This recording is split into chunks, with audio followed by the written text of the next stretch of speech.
Hello everyone and welcome to my first co-video. Doing this video in my pajamas because you gotta stay thematically consistent. 3, 2, 1. Good morning, friends! It's Alex, your everyday neighborhood epidemiologist speaking. So for today's makeup look, I chose a fire theme because the world is on fire, both literally and figuratively. We see all over the news, people are talking about herd immunity and that we need to aim for herd immunity and that we shouldn't be limiting ourselves and destroying the economy. Oh, look, there's a cat. Oh, hi.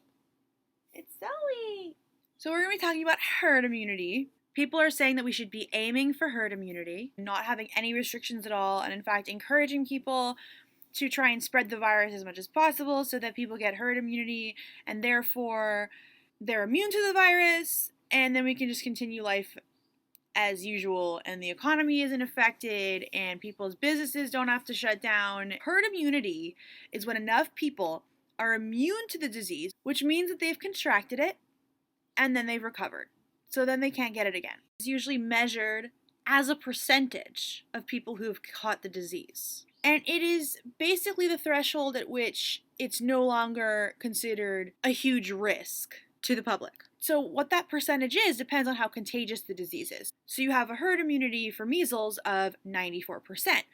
COVID, however, has sort of medium contagion.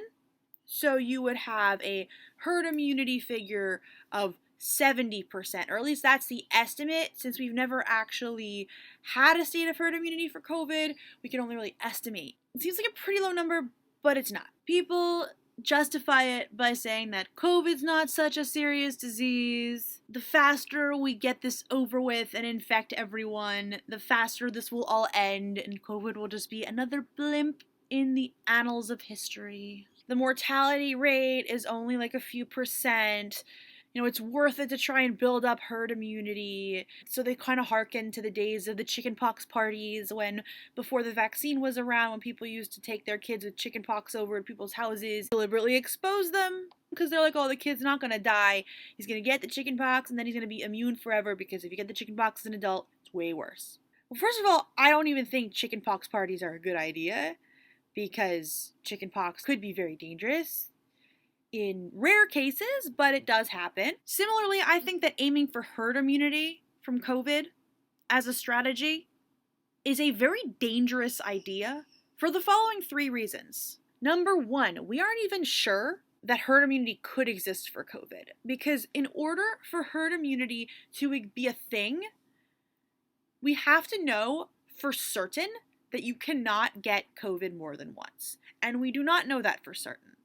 We have a pretty good idea of it, but we're not totally sure. And as a result, trying to aim for herd immunity based on that reason alone is just not a good reason because it just might not even work. So people can be getting sick and dying for nothing.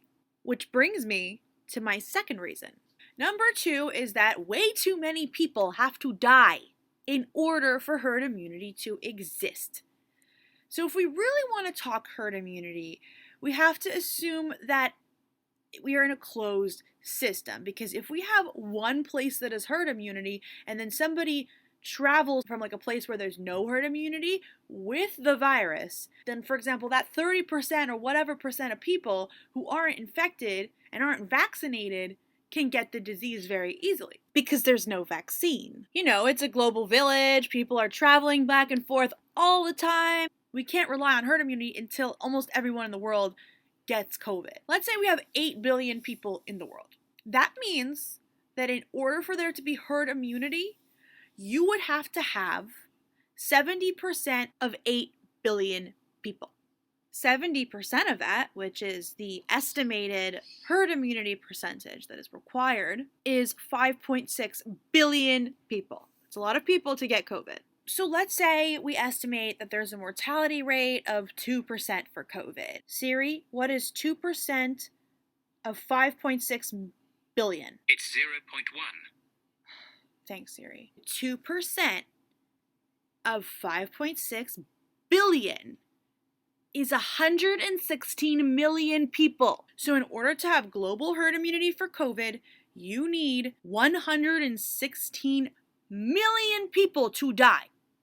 Is that worth it? So the first rule of being a health professional is first do no harm.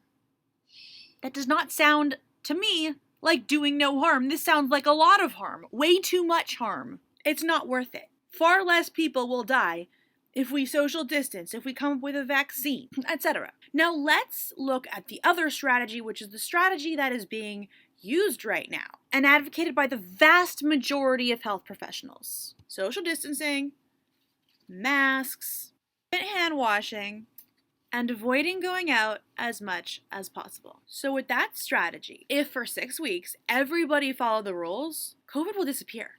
Because what will happen is that the people who were infected with COVID will either die or recover. And by the end of 6 weeks, we're almost certainly not going to be contagious anymore. That they won't pass it on to anybody else. So we're going to be left with either people that are immune or people that don't have the disease. So the disease will literally die out. That's all it takes is 6 weeks. And how many people have to die for this to happen? 2% of people that have COVID at the time of the lockdown is like maybe 0.01% of the population, if that. So it's a no-brainer. I know people love the herd immunity strategy because it's the easy way out. You don't have to do anything. But it's a disaster waiting to happen. There's no hospital system in the world that can handle this influx. It's just impossible. The mortality rate will actually skyrocket because the hospitals will be overcapacitated. They won't be able to handle that many patients. And so much more people will just die because they won't have the resources to treat them. It's going to be even more than 2% of 70% of the entire population, as opposed to like 2% of the 0.0 whatever percent of the population who would die of COVID if we enact a lockdown. But of course, people don't generally follow the rules. Number 3, there's no vaccine yet. Vaccines are far less dangerous than the disease itself. The mortality rate is orders of magnitude less than catching the disease itself. Therefore, it's worth the teeny tiny, almost non-existent risk to try and aim for herd immunity by administering a vaccine. So why do we talk about herd immunity with regards to vaccines? Why is that relevant? So there's always going to be some people that can't take vaccines because either they're immunocompromised or they are highly allergic or have an autoimmune disease or something like that. So those people are protected by herd immunity. People are very scared about what happens if we go below herd immunity when not enough people vaccinate, because these kids who are no longer protected are susceptible to the disease now because herd immunity was broken. Another really important thing to remember is that babies are born all the time, and these babies are not born immune to the virus. So eventually the herd immunity is going to break down pretty fast. Hundreds of millions of people having to die for this very temporary, fleeting herd immunity is really not worth the benefit to the economy. So I hope you liked this video, and if you did, please give it a thumbs up, like, and subscribe, and let me know in the comments below what you want me to discuss in my next video. Stay safe, stay healthy, and I'll see you next time.